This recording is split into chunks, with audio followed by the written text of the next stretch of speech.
So here we are on one of Darren's cruise crafts. Mate, a little bit bigger than what we were talking about before with the family and the 4 metre on the trailer. That's right. But electronic wise, we're still able to show these guys what we need to have. That's right, yeah, that's right. So with like talking with the boat that you've got at the moment, so this size is probably a little bit bigger than what you would probably put on your boat, but sure. It's just showing you a different vast range, because there is such a vast range in electronics that you can get. Yep. This one here, for example, has the GPS sounder combo unit. Yep. Okay, so it has sounder plus also the GPS, so you can find all your waypoints, etc., and also sounder to find your depths and where you actually want to fish. Yep, no worries. So that'll bring up where the fish are as well? Yeah, yeah, definitely if you're on the right area. Yep. And what's the other component to this? This is obviously tells us where the fish are. What's its component? Okay, well, it runs down to the back of the boat there, and out the back of the boat we have a transducer, which is the main area, the main device which picks up for the sounder to let us know the depth. Also picks up your fish reading, etc. And then the other side of it is your GPS. Beautiful. Tells us where Tucker is. Exactly right. Good stuff. And Darren, a smaller one. Have you got any samples to show us? Yes, I've got one that you can start from. The little units. Okay, which is this is just the little Garmin Echo 100. Okay, so that's probably your start off sort of range, and then you can progress from up there. So it depends on what's going to suit your boat and what your style of fishing, etc., what you're going to be doing with it. No worries. Sounds like the Echo 100 will get us some dinner. That's right. Other electronics, Darren? Other electronics in which you can go from there, obviously, is with your radios. Okay, so you have VHF or 27 meg, which is still monitored, which is obviously for in case of emergencies, ringing from boat to boat, getting updates on weather forecasts, and back to the Coast Guard if you need it. Yeah, for sure. So other than the electronic equipment that you've shown us, lighting's probably a key issue as well if you want to do fishing at night or something like that. Can you run us through some of the lighting things that we need to do? Yeah, definitely. And like I said, at night time or any time from dusk till dawn, you do need to have lighting on board, mandatory. So you need to have your navigation lights, which is your port and starboard. Okay, from both sides. And then also you need to have your all-round white light or anchor light up on top, which has to be seen 360 degrees all the way around, unobscured, and up as supposed to be up around about 1 metre high. Okay, that's this one just up here, isn't it? Yep. No worries, that's great. With the lighting, can we just install it ourselves, or? It is probably best that you do get it installed at a reputable marine dealer, just that way that they will fit them to the required specifications. Okay. Obviously we need power. We need to power it all up. That's right. So batteries, where and how and why? Okay, well, there's obviously what you've got to allow for as well is what you're actually going to be running, and then also make sure that you do get a marine grade battery. Sure, marine grade. Yeah, a marine grade battery will last a lot longer. Is designed to for the impact of the waves, etc., that you do have out in the water. Great. Batteries are always usually best to be also fitted by a reputable dealer, just to make sure that they've been installed correctly in the right sort of place. For sure. And they're going to give you a trouble-free, maintenance-free down the track. Yeah, sure. And they're always installed at the back, aren't they? Yeah, down the back of the boat is generally the area where they'll be fitted. Even for your basic tinny? Even for your basic tinny. A lot of tinnies these days come out with basic trays or battery areas that you can fit them to. But if you don't have that, then you might have to either make something up or install it. Beautiful. Get someone to install it down there for you. Jace, what are these ones here, mate? These dials? Yeah, mate, these are the most common gauges that most boats will have. You've just got your standard speedo, your fuel tank, and your rev tacho. This one here, Mac, is your trim and tilt. Yep, trim and tilt, I heard about that. Yeah, so your trim and tilt, it's on your throttle control here. That controls your motor. Yep. You trim your motor up or down, and you use this weather depending on the ocean. Yep. If you've got a nice flat day, you trim your motor right up, it brings the nose out the water, and it gets you going on the plane or a bit quicker. Right. If it's really rough and it's bouncing out there and you want to pull the nose down, you trim the motor right down. Yep. And it helps you in all them circumstances. That's great. Another safety measure, really. Yeah, it just makes a boat a lot more comfortable to ride in. Smooth ride.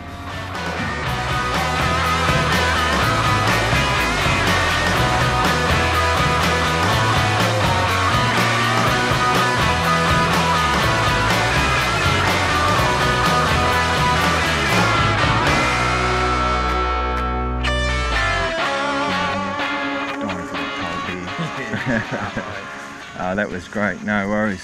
Well, thanks so much, Jay. So we've taken the centre cab out this morning, and but the sports rider can take us into other areas that the centre cab can't? That's correct, Mac. This is a sports rider. It's operated out of Redcliffe mainly. Yep. A lot of guys take it up the Pine River, fishing or tubing, or you can bring it across here to Ryby and you can access the whole of the Pumstone Passage. Beautiful. A lot of guys take it up the Donnybrook and Torbal. Yep. Get into a lot of the shallow water and areas that the centre cab can't go. Get some good crabs up there too. Yes, mate. There's lots of good mud crabs up there at the moment. Beautiful. No worries. Thanks, Jace. Well, look, from all of us here at the Boat Show, we hope you've enjoyed this segment. And until next time, Jace, I've noticed there's a couple of customers here waiting, mate, for the boat, so I better let it get back to work. Thanks, mate. See you, mate. Whether you're heading over to Peel Island or cruising the coastline, weather is the most important factor to take into consideration before you hit the seas. The Bureau of Meteorology here in Brisbane has been providing record forecasts and severe weather warnings for decades. I'm here at the Bureau to find out exactly how it all works. Hi, Matt. Hi. How are you? I'm Belinda. Good to meet you, Belinda. Well, let's get started, shall we? Yeah, definitely. Come on. Just a few questions that will help out our boaties. Sure. What is the role of forecasting for the Bureau for Queenslanders? Well, the Bureau here in Queensland produces a wide variety of forecasts. So we produce public weather forecasts that people would see day to day on the news, in the newspaper, and also on our website. And then also, alongside that, we issue warnings for severe weather that may occur throughout the state. And then there's also forecasts for boaties, and then we also issue some specialised forecasts for aviation, which is actually one of our biggest roles, as well as defence and some other small roles as well. So when it comes to forecasting for severe weather warnings, for example, how do you guys go about actually producing those results? So in Queensland we actually have the highest amount of severe weather of anywhere in Australia, so it's obviously something to keep an eye out for in Queensland, and we do keep a keen eye over what severe weather may be around. So often in Queensland we have a lot of severe thunderstorms, especially during the spring and summer months, and Brisbane and South-East Queensland is actually a bit of a hotspot for severe thunderstorms. So we do monitor anything around the South-East Queensland area very closely. As well as that, we do obviously get tropical cyclones, which can affect any part of Queensland really, especially the North Tropical Coast areas and around the Gulf. So we monitor them during the cyclone season over the summer months. And also we issue a separate product called a severe weather warning, which is more a broad scale warning for times when there can be continual heavy rainfall and gale force winds on the land. So as you can sometimes see with east coast lows or monsoon troughs up in the north. So with the marine services, we issue primarily two main marine forecasts and a marine warning service. So in the local area, so 60 nautical miles off of the Queensland coast, for the entire way around the Queensland coast, we issue coastal waters forecasts, and they're basically 4-day forecasts of wind, including weather and swell and seas for the first 2 days for any location along Queensland, which is good for smaller boaties and people that are staying reasonably close inshore. And then we also issue a high seas forecast, which actually goes out to 170 degrees east and right up to the equator as well. So with that forecast, we produce that more for the larger boats, which are more ocean-going vessels and longer distance sailing and that sort of thing. Obviously, in the last 2 years, we have had La Nina, which is a major climate driver in Queensland. So it's basically due to the ocean temperatures in the Pacific Ocean. And when we are in a La Nina period, as we have been for the last 2 summers, we can see a lot a lot more severe weather than we typically would throughout Queensland especially. So obviously with last year's La Nina, we saw a lot of flooding and cyclone activity, which culminated with the Brisbane floods and Yasi, which was one of the largest cyclones to have hit Australia in the last 100 years. So what happens with for the Bureau when there is such a cyclone warning, for example? Does the Bureau go into kind of lockdown overdrive? When we do issue, or when we realise that there is potential for cyclone development, we activate our warning centre, which is located here in the Bureau. And basically when that's activated, we have specialist senior staff who then monitor the potential developing cyclone 24/7. And then we keep an eye on it, and then when it does form into a cyclone, we notify all the authorities, and then also produce watches and the cyclone maps that people would have seen. And then we also liaise with government agencies to talk about warnings and potential effects to coastal communities, and also inland if it's a large cyclone like Yasi was last year. They can actually travel quite far inland if they're strong enough. Well, Seaforth just ran us through his cruiser. We're going to quickly duck down the marina, have a bit of a chat to Goggles on his trailer sailor, and he'll be able to tell us a little bit about it. Now, if you ever needed to get anywhere in a bit of a hurry in the sailing world, then this would definitely have to be your little fella right here. Owned by Goggles sitting next to me right now. It is a beautiful vessel, and hopefully he's going to give us a little bit of a rundown as well. So I guess I got to ask you, the nitty gritty stuff is, have you won anything on this trailer sailor? Lately we're sort of at the club event at the moment, the Sports Boat Saturday series we've got at the moment. We've actually won the last 4 of the last 5 races in it. So we're leading the series, I think, by about 10 points or something. So we're doing not bad in it. We're one of the quickest of its type in the country. That's the Thompson 7. This one is the brand of boat. Okay. Oh, so this one we're sitting on is the Thompson 7. Thompson 7, yeah, which is a sort of nearly a one design sort of a sports boat. Okay. Sort of thing, right? So we do a lot. Early Beach Race Week was the last big regatta we did, and we were the quickest actually. Thompson 7 up there then, but on the handicap we sort of got hosed a little bit on handicap. So. Okay.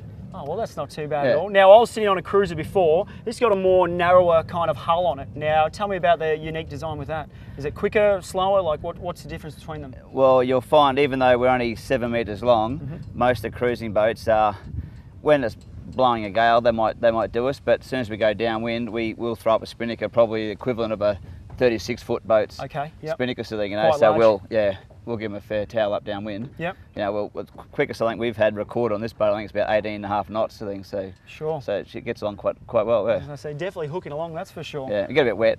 Get a little bit wet. So from the spray from bow of the boats, or nose diving every now and again, all that sort of stuff like you do. Yeah. So it's a lot of fun as well. Oh yeah, we have a paddle time out there.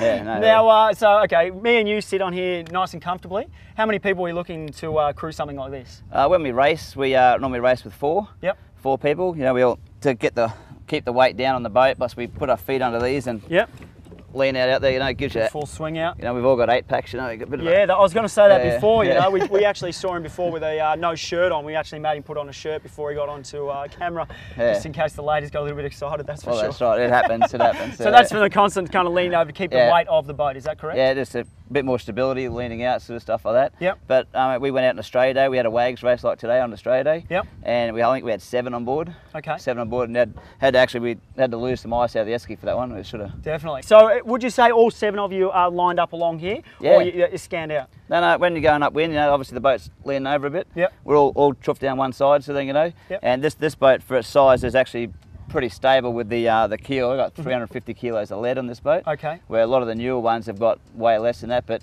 I'm happy to take the kids out no matter what breeze. I got a couple of kids, we go out take them out for WAGs every now and again and stuff, on school holidays and things. And you don't have to worry about it. I mean, she'll lean a bit, which they all do, but no, we haven't lost a kid overboard yet. There you go. So. Touch wood, definitely, or touch the boat. Now, the keel being the weight underneath the boat, that's what it is. It sits underneath. Now, how long are we looking at? This one draws about 2 metres. 2 metres? 2 metres deep, yeah. Okay. So, and you probably just saw before, I've got a little jig that goes in there. Yep.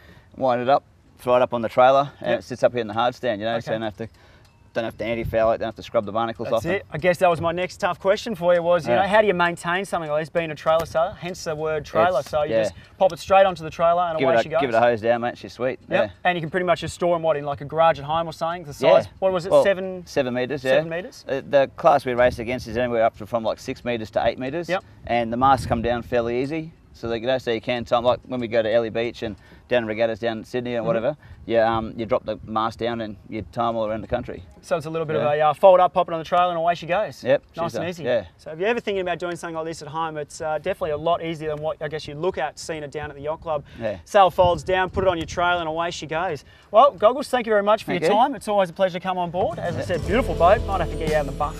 Get a bit of a buff. Get a bit of a shine going back on it. But well, there's no drink spills at the moment, so you picked a good day. Keep up the trophy cabinet, and we'll see you out in the water. All right. Thanks, mate.